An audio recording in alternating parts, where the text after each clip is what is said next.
안녕하세요. 박주정 국어TV의 박주정입니다. 자, 시조백 6번째 6강입니다. 자, 바로 들어가겠습니다. 자, 51번. 그럼 이 작품은요, 뭘 아셨으면 좋겠냐면 주제. 자, 여러분들, 자, 형광펜 드시고요. 줄줄 밑줄. 자, 대정부의 호방한 기계입니다. 쭉 밑줄. 자, 굳이 하나 더 설명한다면요, 우국충청입니다. 괜찮습니까? 자, 들어갑니다. 삭풍은 나무 끝에 불고. 자, 참고로 이때 삭풍이라는 것은 겨울바람입니다. 겨울바람. 겨울바람. 흔히 말하는 북풍이죠. 북풍. 겨울바람이 나무 끝에 휘익 분다고요. 됐습니까? 그 다음에 명언은 밝은 달은 눈 속에서 찹니다. 이 말입니다. 해석 가능하십니까? 오케이. 여러분들이 대꾸법이다. 그쵸? 이런 식으로 대꾸법 쓰고 있습니다. 굳이 하나 더 설명을 드린다면은요, 감각적인 이미지를 사용하고 있죠. 자, 다시. 자, 이 초장은요, 감각적인 심상을 사용하고 있다. 감각적인 심상. 됐죠?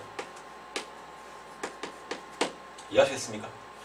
자, 예를 들어서 차갑습니다. 이건 촉각이죠. 삭풍은 나무 끝에 붑니다. 예를 들어서 시각도 되지만 이것도 촉각도 된다. 이 바람이라는 것은요, 이렇게 몸에 닿아서 자, 피부로 느껴지는 거 아닙니까? 촉각. 이거 괜찮습니다. 아무튼 근데 뭐 촉각이다, 시각이다 이게 중요한 게 아니라 감각적인 표현을 사용하고 있다고요. 그럼 도대체 감각적인 표현을 사용해서 뭘 나타내냐? 자, 바로 이겁니다. 뭐 변방위, 즉 국경에, 자, 국경 지역에 삼엄한 분위기를 나타낼 수 있습니다. 괜찮습니까? 자, 국경 지역의 삼엄한 분위기. 요것을 나타낼 수 있다고요. 괜찮죠? 어렵지 않죠? 좋습니다. 자, 넘어갑니다.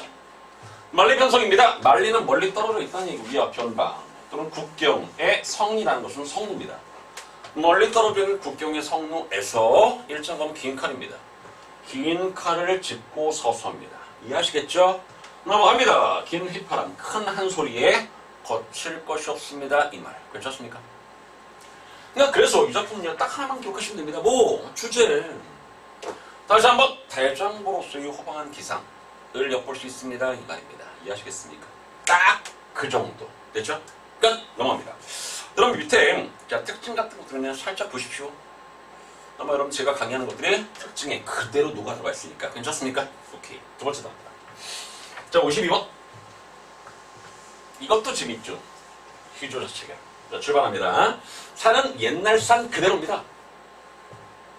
그러니까 산은 옛날 산 그대로의 모습. 그러니까 결국 산은 변함이 있다 없다? 없다. 그러니까 산은 변함이 없습니다. 무한함이죠. 자, 물은요, 옛날 물이 아닙니다. 결국 물은 변함이 있다 없다? 있다. 그러니까 당연히 이때의 물은 보다 유한합니다. 어렵지 않죠? 좋습니다. 낮과 밤으로 흐르는데 옛날 물이 있겠습니까? 옛 물이 있겠습니까? 라는 것은 서리법이죠. 괜찮습니까? 서리법. 자, 보통 이 서리법은요, 강조입니다. 옛날 물이 없습니다를 강조할 수 있다고요. 됐습니까? 생각해 보십시오. 왜 물은 옛날 물이 아닐까? 낮과 밤으로 계속 흐르지 않습니까? 근데 어떻게 옛날 물이 있겠냐고. 그래서 없다고. 여기까지 괜찮죠? 넘어갑시다. 자, 인걸도 물과 똑같습니다. 결국 이때 인걸은요, 물과는 같은 친구, 산과는 반대되는 친구. 됐습니까?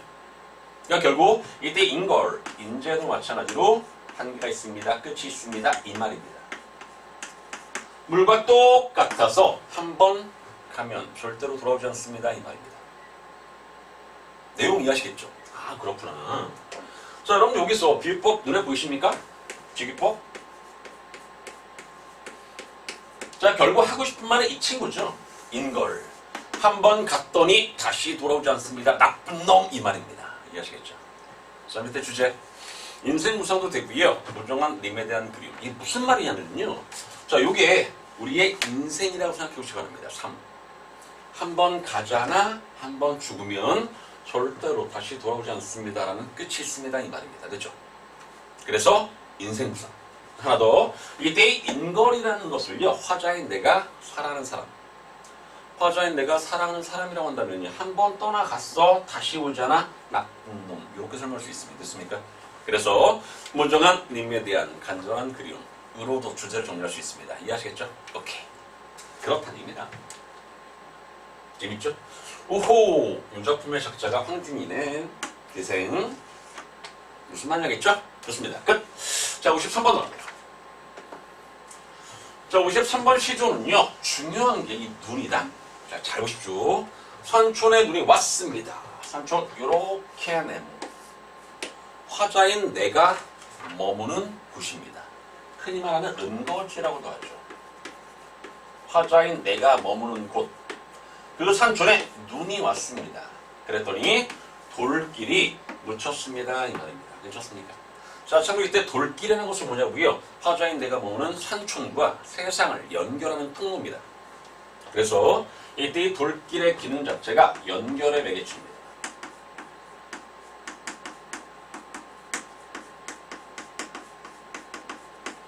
근데 문제는 지금의 상황 눈이 왔기 때문에 묻혔습니다. 이 말 아닙니까? 눈의 기능 차단, 장애물의 역할을 합니다. 눈의 기능 자체가.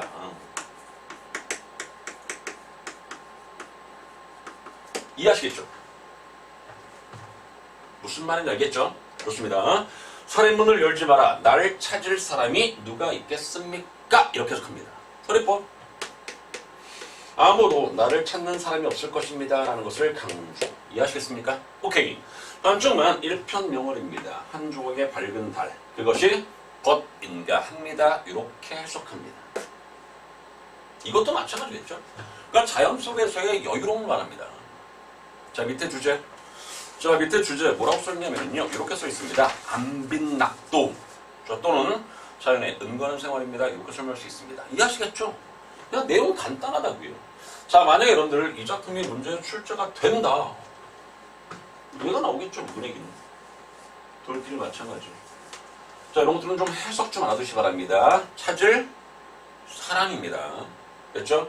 다시 한번 뒤에 있는 리을을 앞으로 이렇게 넘겨서 찾을 이라는 것은 사람. 나를 찾을 사람이 누가 있겠습니까? 이렇게 해석을 한다고요. 됐죠? 이해하시겠죠? 자, 결국 자연이 나의 벗입니다. 이 말. 전형적으로 자연 친화 좋은 작품 괜찮습니다. 하실 수 있겠죠? 뭐 나머지는 여러분들은 쭉 보십시오. 동양적인 낭만주의, 한정가 뭐 이런 것들 그냥 가볍게 여러분들 읽어보시면 충분히 어렵지 않을 것 같습니다. 괜찮습니까? 오케이. 54번 갑니다. 자, 54번 같은 작품도 마찬가지입니다. 가볍게 봐. 그렇게 어렵지 않습니다. 자, 출발합니다. 산촌에 담이 들었습니다. 공간적 배경 나왔고요. 시간적 배경 나왔고요. 먼 데서 개가 짖는다고요. 멍멍 하면서 개가 짖습니다. 이 말입니다. 사리문을 열고 보니 하늘이 차고 달입니다. 이 말. 여러분 잘 보십시오. 이 작품. 먼 데서 개가 짖는다고 이야기했었죠. 상식적으로 생각할 때 개가 짖는다는 것은 밖에 누군가 왔다는 얘기죠. 그때 누군가란 것보다 화자인 내가 기다리는 대상. 그래서 사리문을 이렇게 열고서 본 겁니다. 됐죠? 자, 요게 원인, 요게 결과가 되는 거죠. 개가 짖는다, 누가 왔을 것이다. 그래서 사리문을 열고 보았다 이 말이죠. 근데 결과는 꽝, 아무도 오지 않았습니다 이 말입니다. 하늘이 차고 달뿐입니다 이 말. 됐습니까? 오케이, 넘어갑시다. 저 개야. 아이 개새끼야. 미안합니다. 자, 텅비산 잠든 달을 야 짖어서 못하겠느냐. 너 왜 짖어? 이 말입니다. 괜찮습니까? 그럼 이 작품 주제가 뭔지 아십니까? 내가 사랑하는 사람을 기다리고 있습니다. 근데 오지 않았습니다. 그래서 슬픕니다. 요 정도라고요. 하실 수 있겠죠? 자, 밑에 주제 님을 기다리는 외로움. 어떻습니까? 여러분 이 작품에서 님을 기다리는 외로움 잡아낼 수 있습니까? 이거 만만치 않을 것 같은데 그렇다고요. 그러니까 여러분들 이 작품은요. 요것만 기억하면 돼. 개가 짖습니다. 사리문을 열고 봅니다. 결과는 꽝입니다. 이런 식으로 글이 흘러가고 있습니다. 이 말입니다. 됐죠? 이해하시겠죠? 그렇다고요. 자, 이제 넘어갑니다. 자, 55번 들어갑니다. 자, 여러분들 이 시조는요. 진짜 문제 많이 나오죠. 이 시조는 참 문제가 많이 나온다. 자, 한번 보겠습니다. 자, 출발. 삼동의 배옷 입었습니다. 참동이라는 것은 겨울이거든요. 배옷을 입었다는 것은요, 여름에 입는 옷을 입었습니다 이 말입니다. 그럼 그걸 통해서 뭘 짐작할 수 있습니까? 화자의 생활상을 짐작할 수 있습니다 이 말입니다. 화자의 생활 형편이 썩 좋지는 않습니다 이 말이죠. 됐습니까? 넘어갑시다. 암혈에 동굴에 눈비 맞았습니다. 이것도 마찬가지겠죠? 그러니까 결국 이 작품 쓸 초장은요, 화자인 나의 생활상을 짐작할 수 있습니다. 화자인 나 벼슬을 하지 않은 상태로 조금은 생활 형편이 어렵습니다. 요 정도 짐작할 수 있습니다. 이해하시겠습니까? 넘어갑니다. 자, 구름 낀 변리입니다. 이거 중요한데. 구름 낀 변리 밑줄 친 부분은요, 몰라트님은요, 조그만 임금님의 은총입니다. 이해하시겠습니까? 자, 구름 낀 변리라는 것은 다시 한번 뭐라고요? 조그만 임금님의 은총이라고 얘기해요. 요게 포인트입니다. 그런 은총을 나는 받은 적이 없습니다 이 말입니다. 쪼인 적이 없습니다. 우선 받은 적이 없다는 얘기죠. 됐습니까? 자, 보통 여러분들이 보시는 고전 시가에서 이 해는 임금을 상징하는 거 맞죠? 자, 해야 임금입니다. 구름 낀 변리 아닙니까? 구름이 이렇게 끼어 있다는 얘기입니다. 그럼 결국 햇빛이 여기에서만 나오겠다, 그렇죠? 이게 바로 보다 조그만 임금님의 은총이라고요. 자, 그것을 나는 받은 적이 없다고요. 그러니 힘들게 살겠죠. 됐습니까? 오케이, 좋습니다. 자, 넘어갑니다. 서산에 해가 진답니다. 다시 한번. 해가 뭐라고요? 임금. 해가 졌다라는 것은 결국 하강의 이미지 아닙니까? 죽음. 그래서 서산에 해가 졌습니다라는 것은 다시 한번 임금님의 죽음을 나타냅니다. 그래서 나뭐 한다고요? 슬퍼요 이 말입니다. 괜찮습니까? 주제, 임금의 죽음을 슬퍼합니다. 어렵지 않죠? 근데 여러분들 진짜 신기하지 않습니까? 딱 요 정도 정리하고서 여러분들 나온 기출문제를 쭉 한번 정리해 보시기 바랍니다. 다 풀려. 그게 시조입니다. 그게 시조. 실제 여러분들 공무원이나 공무원 마찬가지지만 실제 문학 자체가 솔직히 안 어렵거든요. 그러니까 요 정도 정리했냐, 정리하지 않았느냐에 따라서 이 점수대가 달라질 수 있습니다. 그러니까 그래서 조금만 공부를 열심히 하십시오. 이렇게 말씀드린 겁니다. 알겠죠? 자, 다시 한번 주제가 뭐라고요? 임금의 죽음을 슬퍼함. 됐습니까? 자, 밑에 주제 있으니까 자, 밑으로 한번 살짝 거주시는 센스 보여줬으면 좋겠고요. 군신유의 뭐 이런 것도 있는지 보십시오. 됐죠? 오케이, 좋습니다. 자, 56번 들어갑니다. 자, 56번입니다. 삿갓에 도롱이 이쁩니다. 삿갓 쓸고 도롱이 입고 지금 현재 비가 오고 있습니다 이 말입니다. 됐죠? 자, 세우라는 것은 가람비입니다. 또는 가는 비가 되겠고요. 호미를 메고 살아있는 밭을 흩어 매다갑니다. 녹음해 놓았습니다 이 말. 녹음이란 시어를 통해서 뭘 짐작할 수 있습니까? 계절적 배경, 여름. 여름인 말 알려주는 시어죠? 자, 물론 이 친구도 마찬가지입니다. 지금 비가 내리고 있습니다. 삿갓에 도롱이 입었습니다. 이 말이거든요. 삿갓을 쓰고 도롱이 입었습니다. 지금 비 내리고 있습니다. 이것도 마찬가지입니다. 계절적 배경을 짐작할 수 있습니다. 괜찮습니까? 그러니까 결국 이런 말이겠죠. 그러니까 열심히 일을 한 다음에 잠깐 동안의 휴식. 됐습니까? 오케이, 넘어갑시다. 자, 목동이 소와 양을 몰아다가 잠든 나를 깨웁니다. 이렇게 해석합니다. 됐습니까? 하실 수 있겠죠. 자, 밑에 주제 뭐라고 써 있습니까? 한가로운 전원 생활입니다. 이 말. 이 정도 충분히 짐작할 수 있을 것 같습니다. 괜찮죠? 오케이, 넘어갑시다. 57번입니다.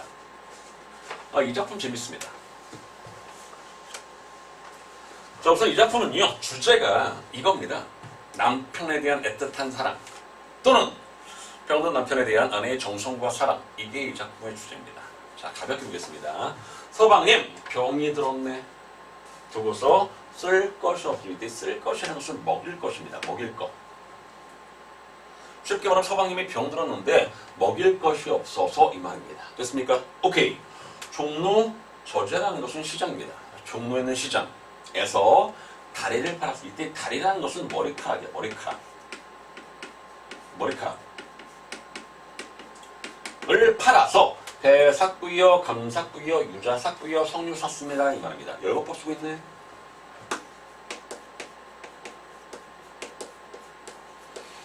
지금 현재 뭘 만들고 싶은 거냐면요. 서방님 드시기에 화채 만들고 있습니다. 화채. 됐습니까? 오케이, 좋습니다. 자, 석류를 샀다. 아차차차. 심리, 안타까워.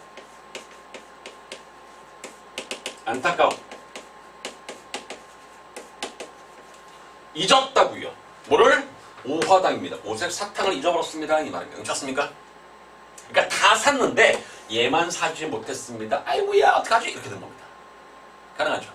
됐습니다. 자, 수박에 술이라는 것은 숟가락이죠. 숟가락을 꽂아놓고서 한숨 겨우 합니다. 이 말입니다. 이해하시겠습니까? 딱 그 정도의 내용이라고요. 뭐 그렇게 어렵진 않죠. 그러네. 자, 다시 한번 이 작품의 주제가 뭐라고요? 병든 남편에 대한 아내의 정성과 사랑입니다. 뭐 그 정도 기억하시면 무난할 것 같습니다. 됐죠? 오케이, 넘어갑시다. 저 57번입니다. 58번입니다. 자, 이 작품은요, 정도전이라는 사람이 썼다는 것 좀 기억해 두시기 바랍니다. 정도전, 누군지 알죠? 이성계와 함께 조선이라는 나라를 만든 사람입니다. 그 정도전이 뭐에 대해서? 고려에 대해서 회상하고 있습니다. 이 말입니다. 자, 출발. 선인교에서 내리는 물이 자하동에 흘러듭니다. 반천년의 왕업이라는 것은요, 고려 왕조 500년입니다.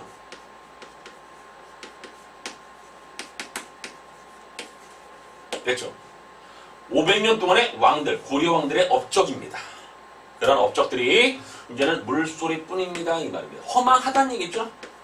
요 부분에 담긴 화자의 심리는 허망함. 됐습니까? 내용 이해하시겠죠? 이 고국의 흥망을 물어 못하겠습니까? 이 부분. 그러니까 이 부분은요, 물어 못하겠습니까? 라면서 물어도 아무런 쓸모가 없습니다. 이 말이거든요. 자, 누가 썼다는 거? 정도전이 썼다는 것을 기억하시면 충분히 짐작할 수 있습니다. 뭐로써? 자, 무상감을 극복하려는 개국 궁신의 면모입니다. 됐습니까? 자, 다시 이 부분은 무상감. 위에 이게 바로 무상감이거든요. 무상감. 자, 무상감을 극복하려는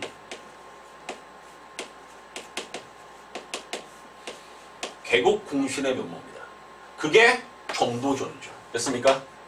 개국 궁신의 면모를 엿볼 수 있습니다. 괜찮습니까? 오케이. 그렇다고요. 딱 그 정도. 자, 실제로 여러분 이 작품, 자, 문제가 출제된다면 딱 중장 정도 나오겠죠? 자, 다시 한번요. 자, 반천년 후 500년. 왕들의 업적입니다. 누구의 왕? 고려 왕의 업적들입니다. 그 업적들이 이제는 물소리뿐입니다. 이 말이거든요. 허망함 또는 무상감. 요 정도. 짐작하시면 좋겠고요. 됐습니까? 아이야, 이런 도노법이죠. 아이를 부르는 거니까. 고국의 흥망을, 이때 고국이라는 것은 고려겠죠. 한나라의 고려에 흥하고 망하는 것을 뭐로서 못하겠습니까?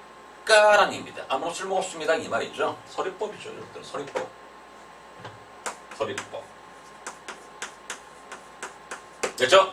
자, 다시 한번 허무함 또는 무상감을 극복하려는 개국 궁신의 모습이 요 부분에 담겨져 있다는 거 알아두셨으면 좋겠습니다. 이해하시겠죠? 오케이. 자, 밑에 주제 이렇게 써 있습니다. 고려 개국 궁신의 고려 왕조 회고. 자, 또는 고려 왕업의 무상함. 됐습니까? 그 정도 기억하시면 무난할 것 같습니다. 됐죠? 오케이. 자, 그 다음에 59번으로 갑니다. 이 작품 중요합니다.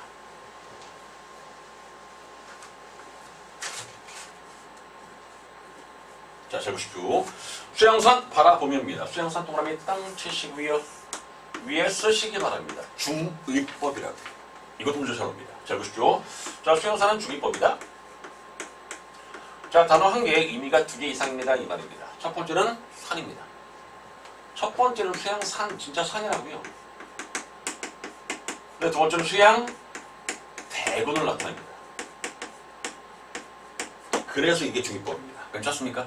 다시 한번 수양산을 바라보면서 이재입니다. 이때 이재라는 것은 사람 이름 백이와 숙제입니다.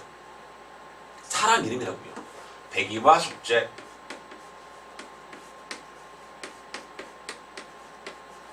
자, 참고로 그럼 이 백이와 숙제는요 어떤 인물이냐면요 지조나 절개의 대명사입니다.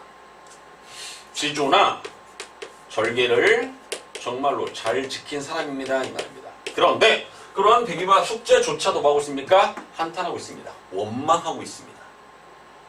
그 이유도 합니다. 굶주려 죽을 찐들입니다. 왜? 채미를 하는 것이냐입니다. 참고로 채미는 나물 캐기입니다. 고사리를 캐는 행위를 말하거든요. 그럼 결국 이 채미를 왜 하느냐라고 해서 이 이재를 원망하고 있습니다. 선생님, 자 고사리를 캐는 거, 나물 캐는 게 왜 원망의 이유가 됩니까? 물어볼 수 있지 않습니까? 자, 그 다음 보겠습니다. 자, 비록 푸스의 것인들입니다. 산나물인 것인들, 산에서 나는 어떤 나물 종류인들 것인들, 그것이 누구의 땅에서 났느냐 이 말입니다. 됐습니까? 자, 그것조차도 결국 지금의 임금, 쉽게 말하면 수양대금의 땅에서 났기 때문에 결국 녹을 받아 먹은 것이다 이 말입니다. 괜찮습니까? 그래서 이 죄를 원망하고 있는 겁니다. 됐습니까? 자, 다시요.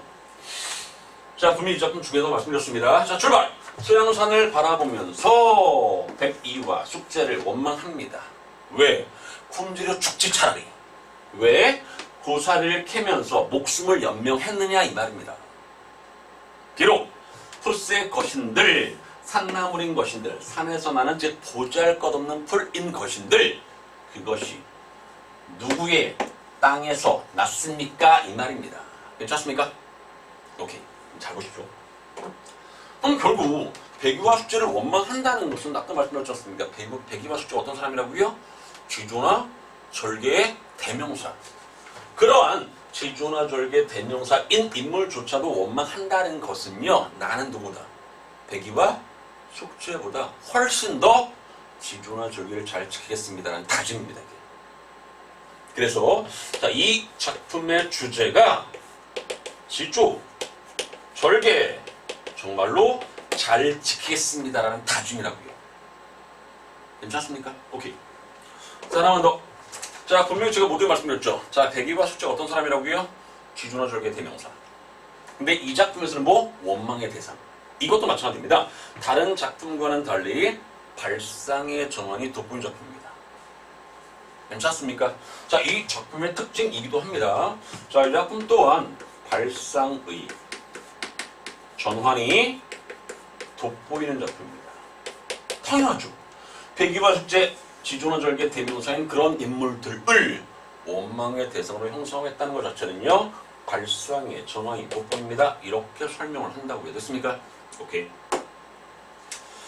뭐 나머지는 여러분들 그냥 가볍게 보시기 바라고요. 자, 주제 굳은 절의와 지조. 나는 누구보다 백이와 숙제보다 지조나 절개를 더 잘 지키겠습니다라는 다짐이라고요. 이해하시겠죠? 오케이, 넘어갑시다. 자, 마지막 60번입니다. 자, 이 작품도 마찬가지입니다. 실제 이 작품은요, 사설시조죠. 그냥 가볍게 보시면 됩니다. 솔직히 이렇게 사설시조의 경우에는요, 현대로 번역만 하시면 됩니다. 솔직히. 자, 참고로 이 작품의 주제는요, 며느리의 원정 또는 고된 시집살이에 대한 한탄, 요 정도가 요 작품의 주제입니다. 자, 보겠습니다. 자, 시어머니, 며느리가 나쁘다고 부엌 바닥을 부르지 마십시오 이 말입니다. 해석 가능하십니까? 다시요. 시엄마, 시어머니, 며느리가 나쁘다고 싫다고 부엌 바닥을 제발 좀 부르지 마십시오입니다. 빚에 받은 며느리, 빚 대신 받은 며느리입니까? 그거 아니지 않습니까? 값을 주고 데려온 며느리입니까? 그것도 아니지 않습니까? 근데 왜 자꾸 이렇게 괴롭히십니까? 그 말이라고요. 자, 넘어갑시다. 자, 밤나무부터 바로 이렇게 열겠습니다. 자, 출발. 밤나무 썩은 등골에 팩출이 난 것 같이 앙살빛인, 이게 바로 뭐다?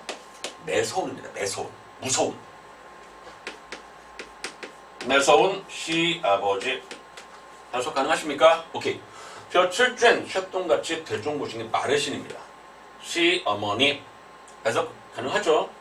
3년 엮은 망태에 새송곳풀같이 뾰족한 시누이. 됐죠? 상피 엮은 막대 돌핀 난 것 같은 샛노란 외꽃 같은 피똥 누는 아들입니다. 이때의 아들이 누군지 아십니까? 며느리 아들이야? 아닙니다. 어린 남편입니다. 남편. 어린 남편. 됐죠? 아들 하나 두고입니다. 까지 괄호 닫으시고요. 잘 보시기 바랍니다. 여러분 괄호 열고 닫고 했죠? 자, 무슨 법? 비유법을 사용하고 있습니다. 정확히 말하면 직유법이죠. 자, 비유법을 사용해서 시댁 식구의 외양과 성품을 드러낼 수 있습니다. 됐습니까? 이해하시겠죠? 다시 한번 시댁 식구들의 모습과 성격을 나타낼 수 있습니다. 시댁 식구들의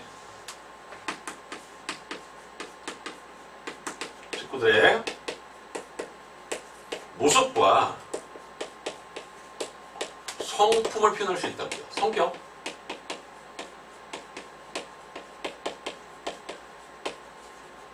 가능하죠? 하실 수 있겠죠? 오케이, 넘어갑시다. 자, 건밭에 기름진 밭에 맹꽃 같은 며느리입니다. 그 며느리를 어디가 나쁘다고 하십니까? 이렇게 해석을 한 겁니다. 어떻습니까? 그러니까 당연히 이 작품의 주제가 며느리의 원정 맞죠? 또는 고된 시집살이에 대한 한탄. 괜찮습니까? 요 정도 기억하시면 딱 괜찮은 작품입니다. 여러분들 이런 것들은 해석을 좀 잘 알아두십시오. 앙살피신, 대종고신 이런 것들은요 해석을 좀 잘 알아두셨으면 좋겠습니다. 이해하시겠죠? 그래서 밑에 다 있습니다. 말라 빠지신, 매서운 이런 것들입니다. 괜찮습니까? 오케이. 자, 이렇게 여러분들 자 60번까지 끝내봤습니다. 어떻습니까? 솔직히 할만하시죠? 좋습니다. 자, 다음 시간이고 자, 다음 시간 벌써 7강입니다. 자, 시조백 61부터 시작해서 70편까지 설명하겠습니다. 알겠죠? 좋습니다. 자, 오늘 여기까지 고생하셨습니다.